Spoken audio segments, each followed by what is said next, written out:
Hello అండి, hi, welcome to మౌనంగా మీ మౌని. అందరూ ఎలా ఉన్నారండి? మేమైతే చాలా బాగున్నాం. మీరందరూ కూడా చాలా ఆనందంగా ఉండాలని కోరుకుంటున్నాను. ఈరోజు వ్లాగ్ వచ్చేసి మొన్న సండే వ్లాగ్ అండి. మొన్న సండే పన్నీర్ బిర్యానీ చేశానండి. ఆ పన్నీర్ బిర్యానీని మీతో షేర్ చేస్తున్నాను. పన్నీర్ బిర్యానీలోకి నేను బిర్యానీ గ్రేవీని అయితే చేశానండి. చాలా టేస్టీగా వచ్చింది. పన్నీర్ బిర్యానీ చేయాలంటే పన్నీర్ కావాలి కదండి, అందుకోసం పన్నీర్ తీసుకున్నాను. నేను 400 గ్రాముల పన్నీర్ని ముక్కలుగా కట్ చేసి వాటిని పసుపు, ఉప్పు, కారం వేసి వాటిని ఆయిల్లో దోరగా వేయించుకొని పక్కన పెట్టేసుకున్నాను అండి. అదే ఆయిల్లో కొద్దిగా ఆయిల్ వేసి మనము బిర్యానీ దినుసులన్నీ వేసేసుకోవాలి. నేను మరాఠీ మొగ్గ, అలాగనే చెక్క, లవంగ, బిర్యానీ ఆకు, స్టార్ అనాస, షాజీరా ఇవన్నీ వేసేసుకొని దూరగా వేయించుకున్నాను. తర్వాత 2 ఆనియన్స్ సన్న ముక్కలా కట్ చేసుకొని కూడా వేసుకున్నాను. అలాగనే పచ్చిమిర్చిని కూడా వేసేసుకొని దూరగా వేయించుకున్నాను అనమాట. నేను మిగతా పచ్చిమిర్చిని బిర్యానీలో మనం ఉడకబెట్టుకుంటాం కదండి బిర్యానీ రైస్ని, ఆ రైస్లోకి నేను పక్కన పెట్టేసుకున్నాను అనమాట. వీటన్నిటిని వేసుకొని బాగా కలుపుకొని, దమ్ బిర్యానీ కాబట్టి రైస్ని ఉడకబెట్టుకోవాలి కాబట్టి ఫస్ట్ ఒక గిన్నెలో నేను వాటర్ తీసుకొని అందులో బిర్యానీ దినుసులు, అలాగే కొత్తిమీర, పుదీనా, పచ్చిమిర్చి, అలాగనే రుచికి తగినట్టుగా సాల్ట్ని వేసి ఇంకా వాటర్ అయితే కాగబెట్టుకుంటున్నాను. తర్వాత ఇటు సైడ్ వచ్చేసి కొద్దిగా మనకు చేంజ్ అయింది కదండి పోపు అంతా కూడా, ఆనియన్స్ అన్నీ కూడా వాటిలో అలా వేగినప్పుడు మనము అల్లం వెల్లుల్లి పేస్ట్ వేసుకొని బాగా దోరగా వేయించుకోవాలి. వాటిలో ఉండే రాస్మెల్ అంతా పోయే వరకు అవి వేయించుకున్న తర్వాత 3 టమాటాలను ప్యూరీ లాగా చేసుకున్నాను. నేను ఇక్కడ వెజిటేబుల్ కటర్లో నేను 3 టమాటాలను వేసుకొని సన్నగా ప్యూరీ లాగా చేసేసుకొని ఆ ప్యూరీని పోపులో వేసుకున్నానండి. ఆ పోపులో వేసుకొని టమాటా ప్యూరీని బాగా కలుపుకొని వాటిలో ఉండే రాస్మెల్ అంతా పోయే వరకు మనం బాగా మగ్గించుకోవాలన్నమాట. ఇటు సైడ్ వచ్చేసి బిర్యానీకి వాటర్ అంతా కూడా కాగిందండి. నేను బిర్యానీ రైస్ని వాటిలో వేసుకొని ఉడకబెట్టుకుంటున్నాను. రైస్ వేసిన తర్వాత మనకు సాల్ట్ సరిపోయిందా లేదా అని చెక్ చేసుకోవాలండి. లేదంటే బిర్యానీ ఫ్లేవరు, అలాగనే బిర్యానీ టేస్ట్ అనేది సాల్ట్ సరిపోకపోతే అంత బాగోదు. కాబట్టి మనం సాల్ట్ చెక్ చేసుకొని ఒకసారి మళ్ళీ ఇప్పుడు సాల్ట్ వేసుకుంటే పర్ఫెక్ట్గా సరిపోతుందండి సాల్ట్ అనేది. తర్వాత ఇక్కడ ఇటు సైడ్ వచ్చేసి టమాటా ప్యూరీని వేసాం కదండి, చాలా వరకు మగ్గిపోయింది. ఇంకా మళ్ళీ ఒకసారి బాగా కలుపుకొని వాటి పైన మూత పెట్టేస్తున్నాను. ఇంకా వాటిలో ఉండే ఆయిల్ అంతా కూడా బయటికి వచ్చే వరకు మనం మగ్గించుకుంటే మనకు ప్యూరీ అనేది రెడీ అయిపోతుంది.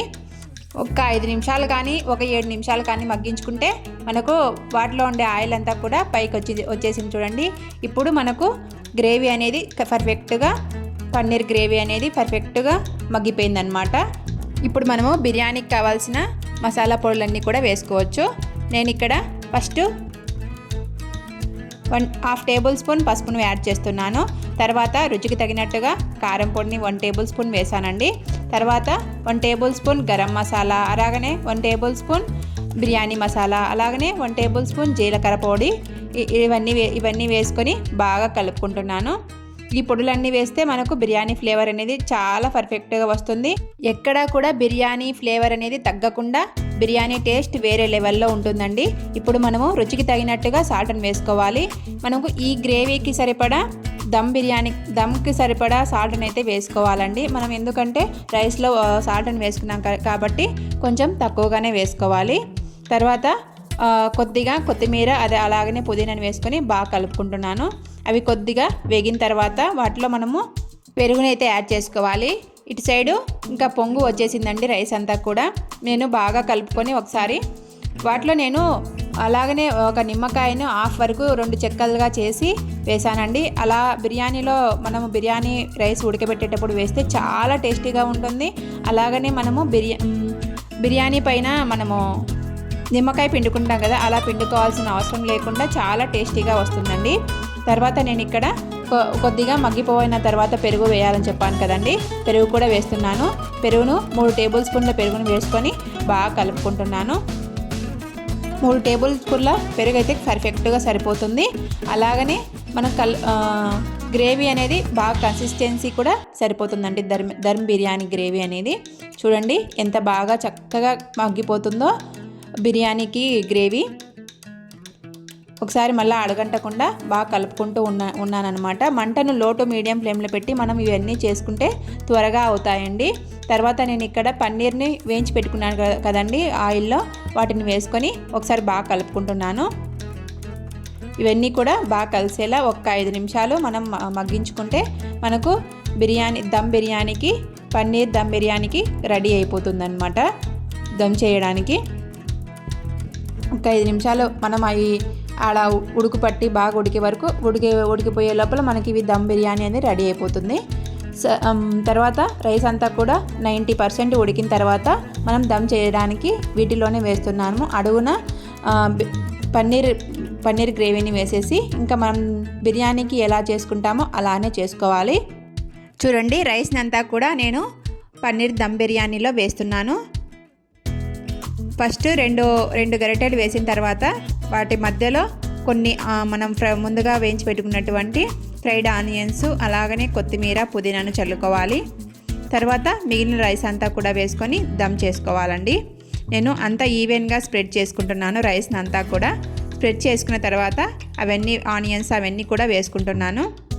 ఫస్ట్ బాండీలో మనం పన్నీర్ వేయించుకున్నాం కదండి, వాటికంటే మనము ఫ్రైడ్ ఆనియన్స్ని వేయించుకోవాలన్నమాట. ఒక ఆనియన్ కానీ 2 ఆనియన్స్ కానీ ఫ్రైడ్ ఆనియన్స్ వేయించుకొని పక్కన పెట్టేసుకోవాలి. నేను అలానే పక్కన పెట్టేసుకున్న తర్వాత పన్నీర్ను ఫ్రై చేసుకున్నాను అనమాట. తర్వాత అవన్నీ వేసిన తర్వాత మళ్ళీ ఇంకా వాటిలో ఉండే రైస్ అంతా కూడా వేసేస్తున్నాను. ఈవెన్గా స్ప్రెడ్గా కలిసేటట్టుగా వేసుకుంటున్నానండి. నాకు ఇక్కడ దమ్ బిర్యానీ చేయడానికి గిన్నె సరిపోలేదండి, కొంచెం చిన్నదైంది అనిపించింది. బిర్యానీ గిన్నెలు అయితే తీసుకోవాలండి ఇంట్లోకి, ఏమీ లేవు కాబట్టి నాకు కొంచెం దీంట్లోనే మనం చేసుకున్నాం కాబట్టి కొంచెం చిన్న గిన్నె అనిపించింది అనమాట. చూడండి, అంతా పైకి వేసేసరికి రైస్ అంతా వేసేసరికి అంతా పైకి వచ్చేసింది.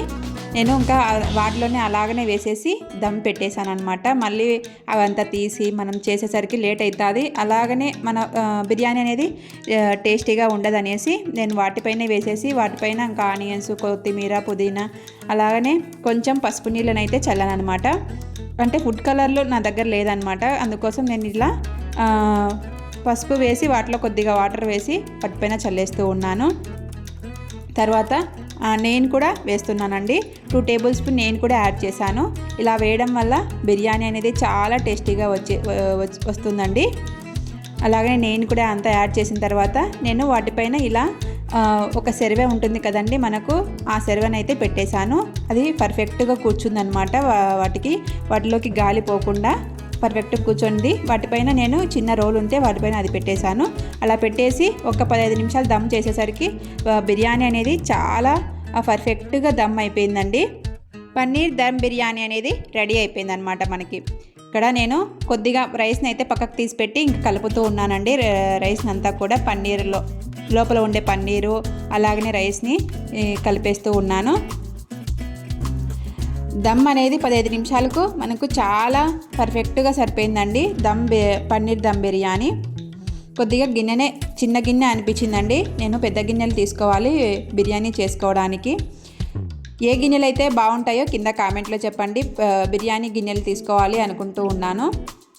చూడండి, పన్నీర్ దమ్ బిర్యానీ రెడీ అయిపోయింది. పిల్లలైతే చాలా టేస్టీగా ఉందనేసి చాలా ఇష్టంగా తిన్నారండి. వాళ్ళు ఇష్టంగా తింటేనే మన కడుపు కూడా నిండుతుంది కదండి. ఇంట్లో వాళ్ళందరూ కూడా చాలా ఇష్టంగా ఎమ్మీగా ఉందనేసి, చాలా టేస్టీగా కూడా ఉందనేసి చాలా ఎక్కువ తినేసారండి బిర్యానీ అనేది. వాటిలోకి నేను బిర్యానీ గ్రేవీ చేశాను కదండి, అది కూడా చాలా టేస్టీగా కుదిరిందనమాట. మనము ఏ కూర లేనప్పుడు ఇలా గ్రేవీని ట్రై చేస్తే చాలా టేస్టీగా ఉంటుందండి బిర్యానీలోకి. నేను ఇంకా వాటిలోకి సర్వ్ చేసుకొని ఇంట్లో వాళ్ళందరం కూడా లంచ్లోకి తినేసామన్నమాట. తర్వాత సండే కాబట్టి 4-4:30 ఆ టైంలో మేము బయటికి వెళ్తున్నాము. బయటికంటే కొద్దిగా ఇంకా సండే కాబట్టి పిల్లలు బయటికి వెళ్దాము, కొద్దిగా జ్యూస్ తాగేసి వద్దాము అని అన్నారండి. అందుకోసం జ్యూస్ పాయింట్ దగ్గరికి అయితే వచ్చేసాము. ఇక్కడ జ్యూస్ పాయింట్ వచ్చేసి పెప్సీలు, లెమన్లు ఇవన్నీ లేకుండా మేము ఫ్రూట్ జ్యూస్ అయితే తీసుకున్నామండి. ఒకటి కివీ ఫ్రూట్ జ్యూస్, అలాగనే ఒకటి గ్రేప్ ఫ్రూట్ జ్యూస్ అనమాట. మేము ఎప్పుడైనా కూడా ఇలానే ఫ్రూట్ జ్యూస్ వచ్చి తాగుతూ ఉంటామండి.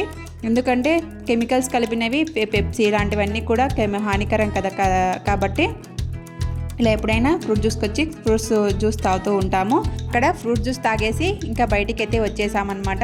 ఇక్కడ మా ప్రొద్దుటూరు శివాలయం అండి ఇప్పుడు చూపించేది నేను. అగస్తేశ్వర దేవస్థానం అనమాట. చాలా పూజలు అయితే బాగా జరుగుతాయండి. చూడండి, అగస్తేశ్వర స్వామి దేవస్థానం శివాలయము. ఏ యూఎస్ఏనో ఏ అమెరికానో అనుకునేరండి, ఇది కాదండి. డీమార్ట్లో ఇలా ఫ్లవర్స్ ఉంటాయి కదా, పాట్స్, అవి తీసానమాట ఒక క్లిప్. డీమార్ట్లో సండే కాబట్టి జనాలు అయితే ఫుల్గా ఉన్నారండి. నేను వీడియో తీస్తుంటే అక్కడ పనిచేసే వాళ్ళు వీడియో తీయకూడదు అంటూ ఉన్నారండి. సరే నేను ఇంకటి వీడియో తీయకుండా ఇంకా కావాల్సినవన్నీ తీసుకొని బయటకైతే వచ్చేసాము. ఇవే అండి ఇవాళ కబుర్లు. నచ్చితే చిన్న లైక్ అయితే ఇవ్వండి. ఉంటానండి, బాయ్.